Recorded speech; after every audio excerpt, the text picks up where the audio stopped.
All right, greetings, 11th graders. We are going to jump back into years of crisis and the build-up to World War II out of World War One. So, we talked last week a little bit about different countries and their responses, but we're gonna start in here on the literal build-up to the war. So during the 1920s, it had become uh, we're going to talk about Japan, right? During the 1920s, it had become a democratic country, but that democratic country's government was weak. It had no control over the military. So when the Great Depression hits, the government gets blamed, and they restore traditional military control over the government, right? So this makes Emperor Hirohito sort of the religious symbol of state power.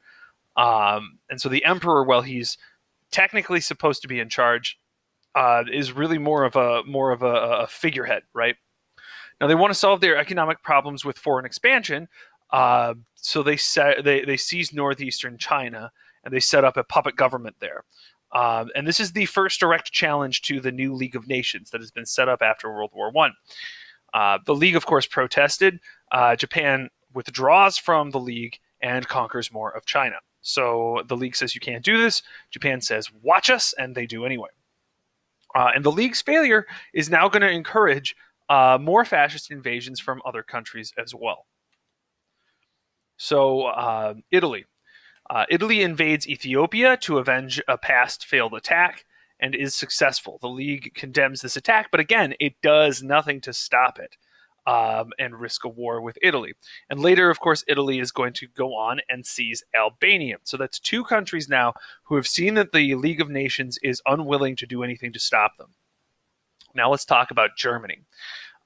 Hitler states that Germany would no longer abide by the restrictions imposed on it by the Treaty of Versailles, right? So he increases the size of his army in violation of that treaty. He sends troops into the Rhineland.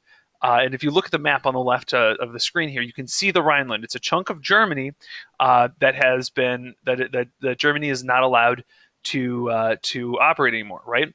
And Germany takes that, right? It's this demilitarized zone between Germany and France. He moves soldiers in, and Hitler's power inside of Germany is rising now, right? This puts the balance of power in Germany's favor. France and Belgium are now open to attack, and not only that, but France does nothing to stop Germany from reclaiming the Rhineland there. So then the British and French are practicing what becomes called appeasement, right? This is giving in to an aggressor to keep peace. And I know we talked about this a little bit last year, but basically Hitler says, "I want this thing." France and England say, "You can't have that thing." Germany grabs it anyway. And then France and England say, "Okay, fine, you can have that, but just not anymore." And then Germany says, "Well, I want this thing." So this weak response from Britain and France encourages Hitler to speed up his expansion. And so Hitler announces that he's going to absorb Austria. So you can see this next chunk down here, right? And Austria, of course, is a German-speaking nation. And he's also going to take Czechoslovakia into the Third Reich as well. This is called Anschluss, or annexing, or tying things in, locking things in. So this is a union between Austria and Germany. It is prohibited by the Treaty of Versailles, but when Hitler's army marches into Austria, they're welcomed, right? The people of Austria speak German.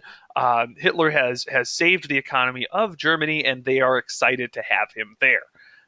So Britain and France, again, do absolutely nothing. Austria falls peacefully into Nazi German hands. Now, the next thing that Hitler demands is something called the Sudetenland, which is part of Czechoslovakia. It has a lot of people who are ethnically German living in it. And if you take a look here at Czechoslovakia on the previous page, you can see the Sudetenland is in white. It's that region sort of around the edge of it.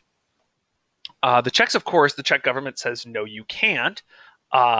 So what happens is Britain and France get together with Germany. They have a meeting. Of course, and they include Italy, but the Czechoslovakians are not included. They are not allowed to join the meeting. This is at the Munich conference, and they agree that Germany can have the Sudetenland, right? Again, Czechoslovakia, not included. But that's it. They're not allowed to have anything else. England's Prime Minister, Neville Chamberlain, you can see his picture right here. He goes back to England with a piece of paper that he has from Hitler, signing it, saying that he wouldn't go into it. and wouldn't take more than just the Sudetenland, and says that we will have peace for our time. 6 months later, of course, Hitler takes all of Czechoslovakia and demands the Polish port of Danzig, which had also once been a part of Germany. The Polish government, of course, refuses and turn to Britain and France for aid. So at this point now, Germany has seized the Rhineland, Austria, and not just the Sudetenland, but also all of Czechoslovakia, including the Polish port of Danzig. So take a look at this map here. You can see Germany.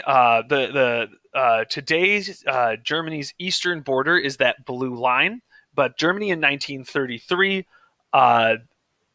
You can see Germany in 1933 is in red. By 1939, they've added in all the purple down here, and the orange is Germany's borders at their largest extent in 1943. So, Hitler and Stalin's temporary truce. Of course, Hitler says he hates the communists, and Stalin says that he hates the Nazis. The two of them are at each other's throat on the international scene.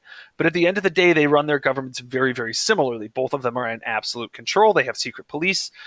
Freedom of speech is not allowed. Rights are personal freedoms and personal rights are shut down. Now, what happens is that Britain and France are hoping to redo World War I. They want to make an agreement with the Soviet Union in support against Hitler. Instead, Stalin signs a non-aggression pact with Hitler in August of 1939, in which each side promises never to attack each other. They say this publicly. And in so doing, the two of them decide to split Poland down the middle. And that is what they do. Meanwhile, in Spain, they've had a short-lived republic from 1931 to 36, but in 36, army leaders favoring a fascist government joined General Francisco Franco in a revolt. Hitler and Mussolini both send supplies to Franco. Only the USSR, so that's the Soviet Union, right, supports the Republican government. And after 3 years, Franco's army wins and takes over Spain.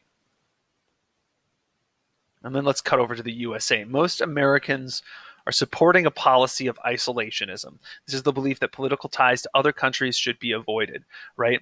The United States had jumped into World War I, had lost hundreds of thousands of young men. A lot of the men who did come home came home injured.